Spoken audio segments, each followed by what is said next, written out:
Today, we unpack the odd, funny, scary, maybe brilliant January 6th primetime spectacular. And who better to do the poking than political prognosticator Bob Garfield? He says he's not an expert, but he does enjoy the good Josh Hawley joke now and again. Welcome, Bob, to Future Forward. So as I was thinking about what was the last hearing, or maybe the penultimate hearing, or maybe just one of a number of hearings, the primetime edition on the 21st, I had all these questions about what it was and what it wasn't. And I was like, Bob will know all the answers definitively. So I want to start with just kind of a level setting question. Was there a thing in the 21st edition that was the most memorable to you? Was there a pull quote? Was there a, that's the thing people will remember, or that I'll remember? Was there a thing? Well, first of all, I just because I speak with authority doesn't mean I actually understand, right? I mean, we're agreed with on that caveat that I will tell you exactly what's going on, but I'm, just not necessarily right. So if we begin with that as a point of departure, they didn't leave us with a thing, but what they did do, that is to say, the January 6th panel, is repeat and repeat and repeat and repeat their thesis, which is that over 187 minutes, the president not only did nothing, but actually acted by doing nothing. That is to say, doing nothing was the plan, because his scheme was being hatched right before his eyes, with all the violence in the Capitol that was keeping Congress from doing its constitutionally dictated role. So doing nothing, they're saying, was doing something, and that something was a gross dereliction of duty and impeding Congress from obeying the law. So I have two things that I would propose are the pull quote from, and they're diametrically different. So for me, the story by the anonymous security expert about what he heard with the Secret Service was unbelievably fucking chilling. Like, just in part because the 9/11 tape where people are calling their loved ones to say this is it. Yeah, because I like all the President's Plane is Missing movies. I like all the Secret Service kind of strong, tough. I like that I'll take a bullet for the guy. I like that image of the Secret Service. And so having them essentially wedding themselves, like, either they're just not what the movies make them out to be, which we may find out is the case, but they seemed like really fucking scared, no joke scared, which I did not know. Like, they thought they were going to die. They thought that Pence was going to die and they were going to die. And that freaked me out. Mm-hmm. Well, and it's going to freak a lot of people out, and it's going to elevate the human stakes, which are sometimes lost in all of this. Although, again, the committee repeatedly has referenced the police officers who were injured or who died, and they're trying not to make this too abstract, and that is a moment of pretty dramatic non-abstraction. And much like the spaghetti and ketchup on the wall of the Oval Dining Room in the previous testimony, it's something that has trended on Twitter. It has become a big part of the coffee, the water cooler conversation. I don't know. Are there water coolers anymore? Are there offices anymore? And it has penetrated the kind of numbing sameness of the accusation that the president was responsible. So I guess we were talking about different things. I don't know that that's the only thing America's talking about. It made an impression on me as well. And I don't think they built this episode around that anecdote of someone who was anonymous and someone who was apparently fairly low level in the White House. And I don't think they built that in there to stick out. But yeah, once again, I'm usually wrong. No. I just, it just made me realize that given how many crazy people there were wandering the halls, the fact that nobody took a shot at anybody other than the Secret Service killing that woman. It wasn't Secret Service. I guess it was DC Capitol Police. Yeah. Oh, yeah. The Capitol Police. Yes. Yeah. But which it made what I realized was they were trapped and there was only one hall to get them from the office they were in to the secure location, which is probably down in the basement somewhere. And they really were like there wasn't that like, we have a plan and we're going to move all of that, we're going to do a movement from, it was like, holy shit, we're all going to die. So there was that. And there were only 6 Capitol Police between them and the invading hordes. And then someone sets off a smoke bomb. So, right. It was probably a little nerve wracking, and I can see why they thought that that was going to become instant catastrophe. And then I would argue for the other favorite number 2 would definitely be the scampering Josh Hawley video, which is just fucking fabulous. Yeah, I think that's a great shot in Freud, a moment for people who live this every day, who have January 6th coursing through their veins at all time, know exactly who Josh Hawley is, understand his role in the obstruction of the what otherwise would have been a formality in the counting of the electoral college votes and all of that. America doesn't know who Josh Hawley is. And, it trended on Twitter among the people who know who Josh Hawley is.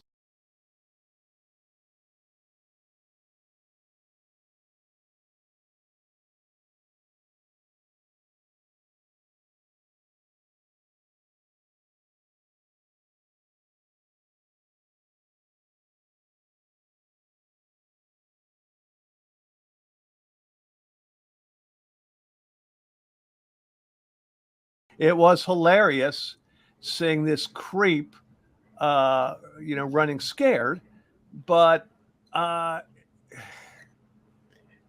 that's not what's going to change the minds of those whose minds aren't somehow already made.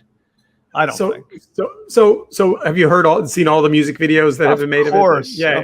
I've seen the Benny Hill theme. I've seen my favorite is from. What's the name of that? A movie about the Olympics in the 20s. Something of Fire. Yeah. Chariots of Fire theme. Chariots of Fire. Yeah. So Born to Run was nice. So back to the Secret Service. 2 things. I can't delete my email, for fuck's sake. So how they were able to be so buttoned up that they've deleted all the texts from that day across all these various phones. Like, I want to believe that some tech hero is going to ride in on a white horse, but I'm going to assume for the purposes of this podcast that we never see one of them. They're all fucking in the garbage heap. So I thought it would be fun to ask you to imagine if we got them, what might they be? What do we think in our most imaginative selves? Why are those texts needing to be buried under in cement, like with Jimmy Hoffa? Are they just? I mean, is there a thin blue line component? And basically, they were saying, what? By the way, what do they call Trump? Does he have a handle? He must have a handle. Like, yeah, I don't remember what it is. What his code bald name is eagle or something. Service. Yeah, but he's choking them and screaming at them. So they've got to be saying something great in these texts, don't you think? Maybe. I mean, if they're communicating by text, I've read that they're not supposed to be communicating by text. That Yeah. that they're supposed to be using their own communications platforms. But I guess if they don't want to be on the record and they want to share this unbelievable gossip that the president in his agitation is assaulting or all but assaulting his lead agent, Ornato, maybe that stuff's on there. The hints thus far are that what they're trying to hide are much more banal and involve extramarital dalliances, maybe racist tweets, inappropriate jokes, and the kind of stuff that has gotten a zillion cops, for example, in trouble over the last 10 or 12 years. I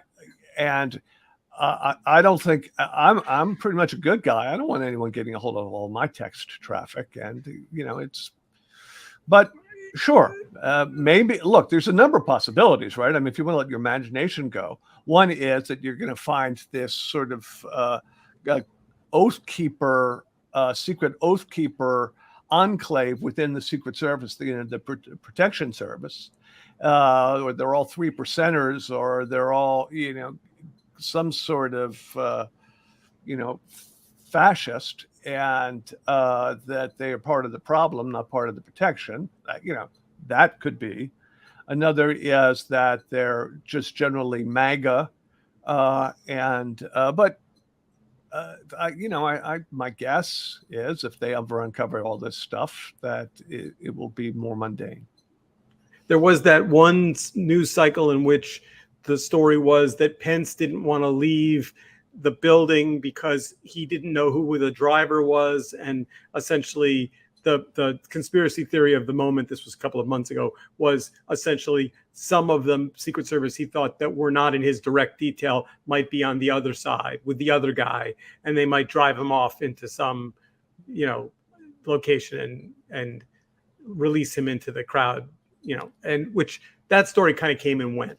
But I've seen that movie 4 or 5 times, and it's probably silly, but I don't discount anything out of hand anymore in this environment. If we're talking about an active law enforcement conspiracy that includes targeting Vice President Pence, that is nearly beyond, but not entirely beyond, my willing suspension of disbelief. I don't know the answer to this. If Pence had been killed, hung, murdered, who would step in to have to certify the election?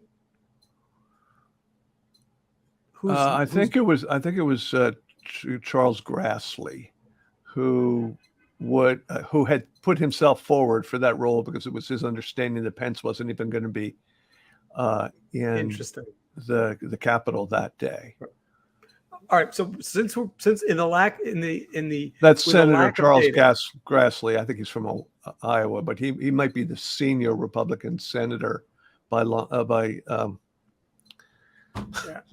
What's the word? Seniority in the in the.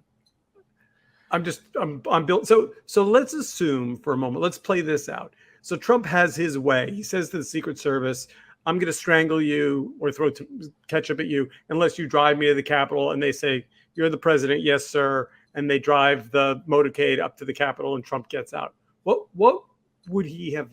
What would that have done to the crowd? I mean, he was in no danger. We're convinced of this. He was convinced of it. Yeah. So would he have said once he got out of the motorcade with freaked out Secret Service all over the place, "Okay, now let's go find Pence"? Like, was he ready to lead an insurrection? From my perspective, I mean, if I were a judge, jury, and executioner, it would have changed things not one whit, because he had already done remotely and what would have happened had he been there in the flesh, which is to say, tell the lies, create the pretext, inflame, incite the crowd, send them to the Capitol to unleash whatever fury they felt. So, those were all checked off. However, if the president is there and he is among the hordes at the gates, suddenly he can be arrested by any patrolman and taken into custody, and then things are really batshit crazy for the democracy. Yeah. And that certainly could have happened, and it would have made the Democrats' job very, very easy. But it also might have incited the crowd to the point that they did go in there and kill Pence or kill Nancy Pelosi or otherwise create mayhem, and along the way do what they had intended to do, which was to postpone the certification of the Electoral College. So then who the fuck knows what happens next? But it does not create a constitutional crisis, in my opinion. It just puts the president in jail. So let's play out the Trump versus Pence storyline for a minute. So one of the things that was memorable from the hearing was that essentially at the end of the day, when Trump had to finally come out and say what he was upset about, he tweeted that Pence let him down. That was his take on the day. Like, it seems to me reasonable that Pence has been waiting to run for president for a really long time. He's worked really hard to paint himself as the more moderate Republican, literally the white-haired Republican, and that Trump might either just be too damn old or might have angered too many people. It does seem to me like, if you have to pick a moderate Republican who wants the position on the ticket, it's probably Pence. And he's biding his time. He's in no hurry to peak. So let the Florida guy have his moment. But, Yeah, I'm going to quote the Richard Belzer from a stand-up act he did in the late 70s. And what he said was, and to paraphrase him, if Mike Pence is a moderate, I'm a fucking mummy, okay? Mike Pence is the Taliban. Yeah. But so moderate, he isn't. I mean, he is the political version of what is happening in the Supreme Court. He is right out of Handmaid's Tale, and there is nothing good to imagine about him winning the Republican nomination. I wasn't endorsing it. Okay. But that said, he has been biting his lip or his tongue, or maybe God knows what, his hair, for now 7 years. Yeah, because he wants to be president, right? And he has watched this monster do his monstrous things, and he's defended him every step of the way. And he hasn't done it because he's a Trumper. He's done it because he's ambitious.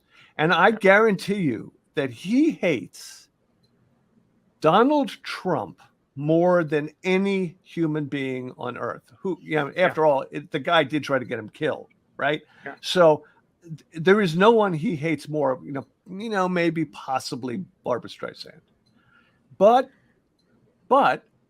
he's going to be cautious, as he has been for his entire period in this political arena. And he's not going to do or say a single thing that will, that would have him take his eye off the prize.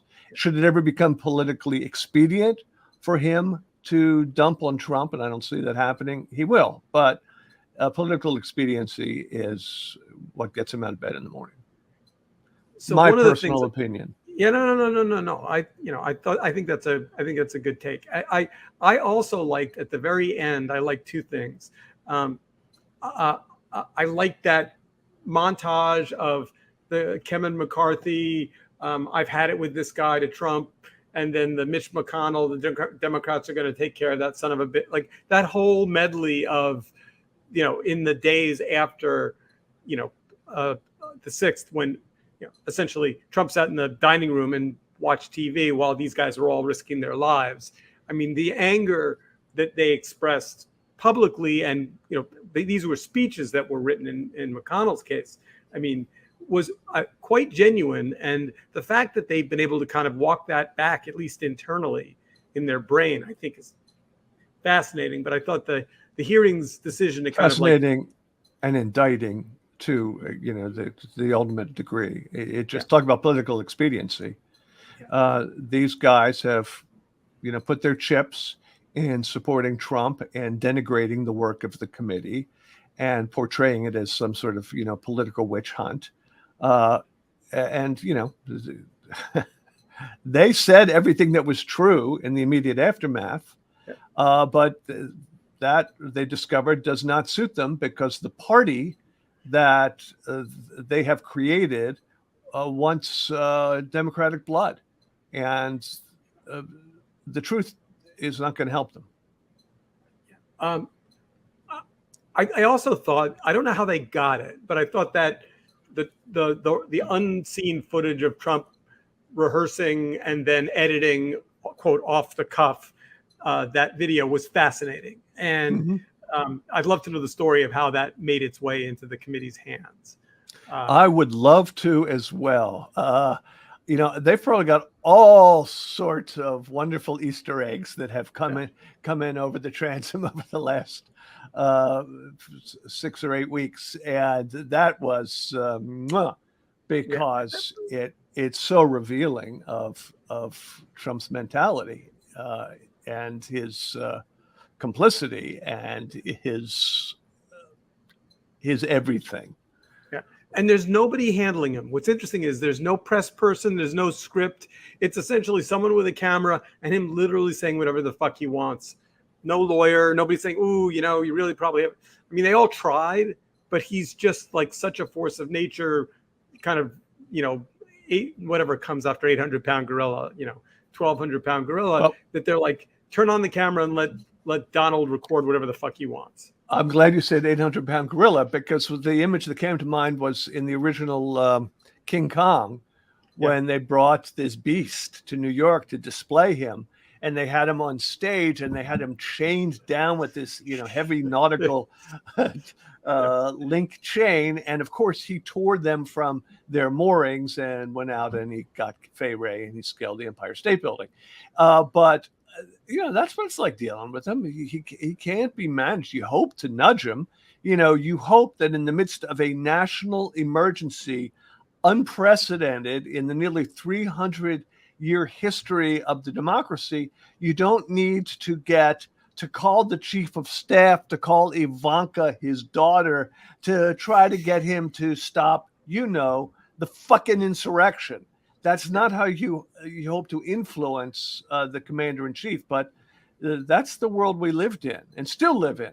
Yeah. Steve, my favorite piece of tape from the latest hearing was not from the hearing. It was from moments after the hearing, and it was on the street out, somewhere on Capitol Hill, and one of the police officers who was present for the hearings. Someone who had testified previously to what went on there was accosted on the street by Trumpers who, with their cell phones, were playing, cosplaying journalists, asking like, are you really a policeman? Why were you work that day? You weren't on the schedule. What do you realize that your lies have people sitting and rotting in jail? This stuff, just harassing them on the street. Constitutionally protected behavior, but nonetheless, that's what they were doing.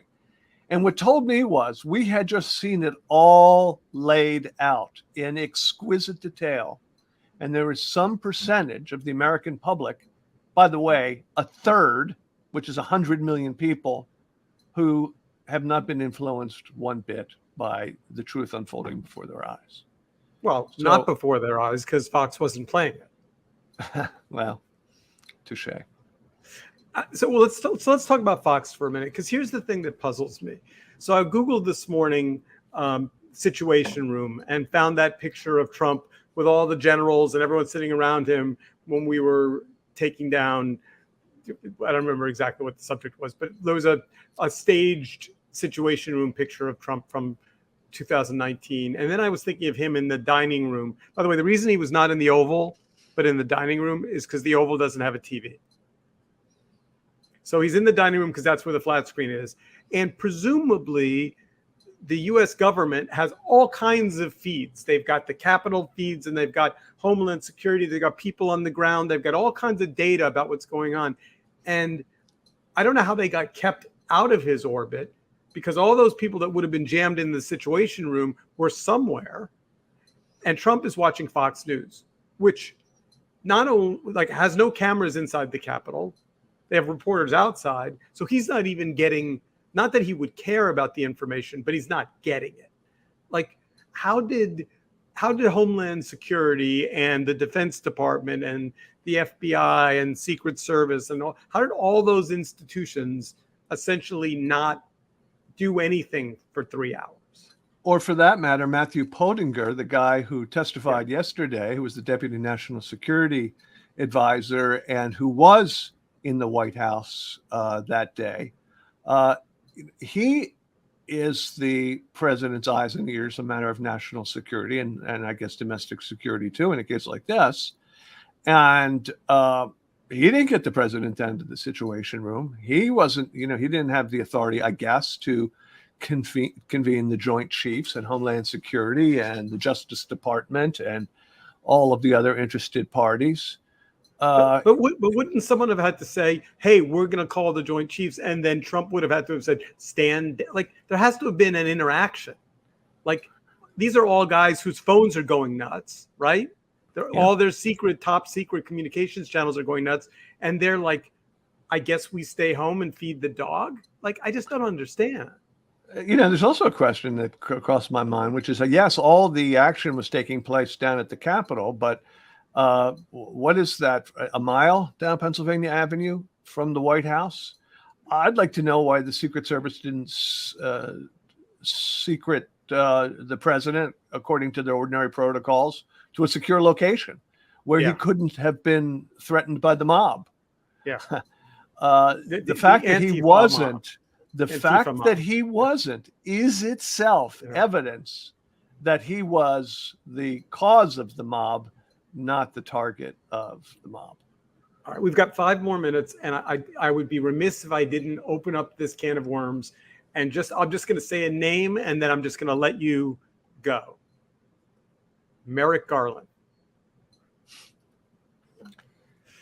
Merrick Garland, my guess is, nobody fucking knows what's going on at the Department of Justice, right? Everybody's trying to divine by the lack of indictments what that means. There's a couple people online who are obsessed with the idea that that there have been no subpoenas, no indictments, and that he seems to be concerned. This is the Attorney General, concerned only with the low-level protesters, insurrectionists on Capitol Hill, and not in the larger conspiracy. And they're, because they're on Twitter, they say this with a certainty that is, it still shocks me. But they don't know what's going on. My guess is that this is simply the largest and most closely held investigation the FBI and the U.S. Department of Justice have ever undertaking. And they're doing it systematically. They're doing it diligently. They are not politically motivated, let's say, in the way we think that the district attorney of New York City is, and that